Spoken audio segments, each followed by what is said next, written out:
Hello World. Automan is an American series of 13 episodes with a 90-minute pilot released on ABC in 1983, created by Glenn A. Larson.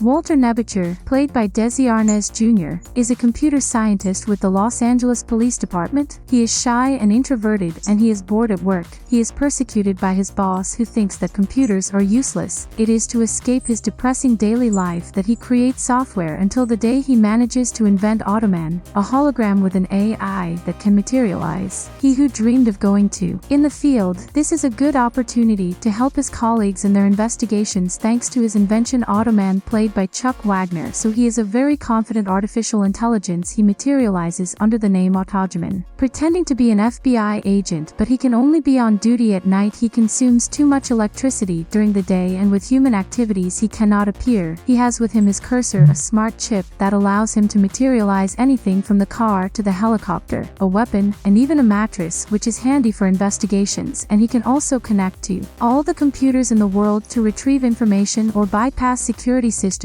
being made of electricity. It is invulnerable to the ball. A real superhero basically. Lieutenant Jack Curtis, played by Robert Lansing, is a skilled police officer. He quickly agrees to team up with Automan while hiding him from his superior.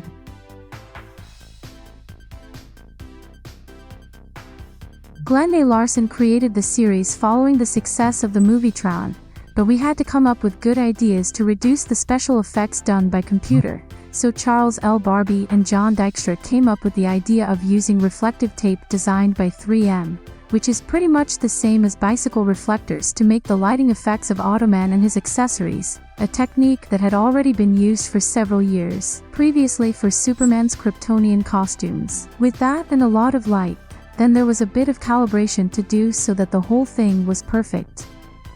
Chuck Wagner's boots had 10-centimeter heels to make him look even taller on screen, and suddenly he was 6 feet tall with that. It was Glenn A. Larson's partners who brought him the series title. He didn't like it. It was too much of a superhero, and he gave an image of a program made for children. And then, as he thought, the series was cancelled after one season, due to a lack of audience. It had not found its audience, except in Mexico and Israel, where it had done very well.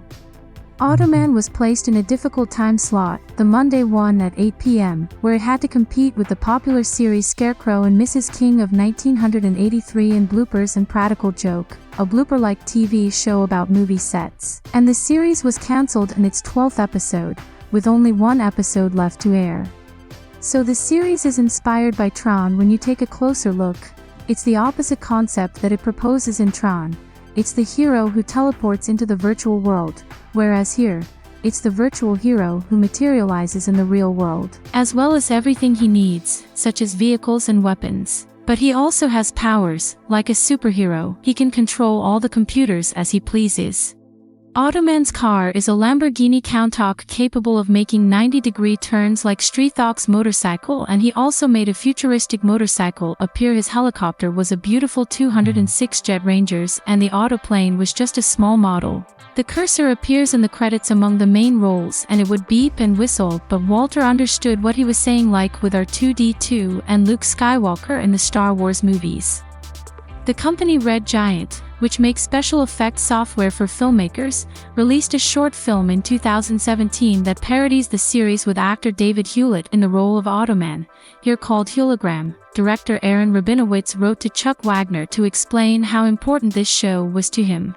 As a child, Chuck Wagner agreed to reprise his role to do a cameo in the short film, and they also took the opportunity to give a nod to Kit from Knight Rider.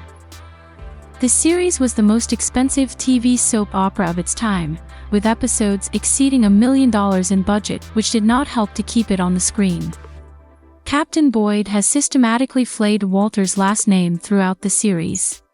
At the end of the credits, slider makes a heart with an arrow in front of a poster of a beautiful blonde in bikini girl on the and actress Heather Thomas from Glenn O. Larson's 1981 series The Fall Guy. The series was shot in parallel with the NBC series Manimal, so the same sets were used in part for both series. Walter can even be seen in the background in a scene from Professor Chase. There are no guests to speak of in this series, but here are the actors who can be mentioned because they had a large number of appearances in the series of the 70s, 80s, 90s. And Lockhart, Michelle Phillips, Conroy Gedeon, Sid Haig, Mickey Jones, Bridget Sienna, and Paul Haber. For now, this series doesn't have a reboot in sight, but hey, you never know.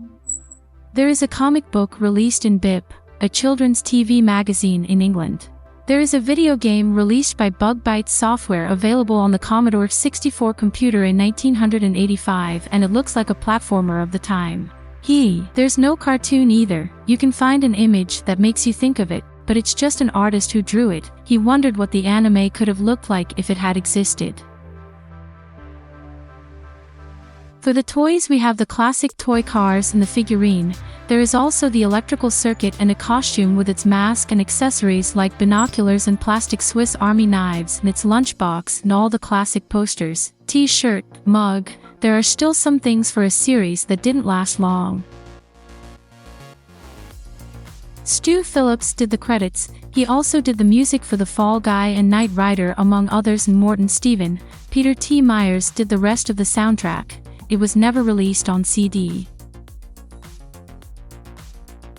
Well, that's it for this nice series. Too bad it didn't have more episodes. It was nice to watch. The episodes have a classic storyline from the 80s, but we're used to it now. I recommend it anyway. It's available on YouTube for free. As usual, I'll put all the links in the description. Subscribe, it's very important. Comment, share, put your thumbs up. All this, I hope you like this video. Say Lou in the comments and I'll tell you another video. Bye bye.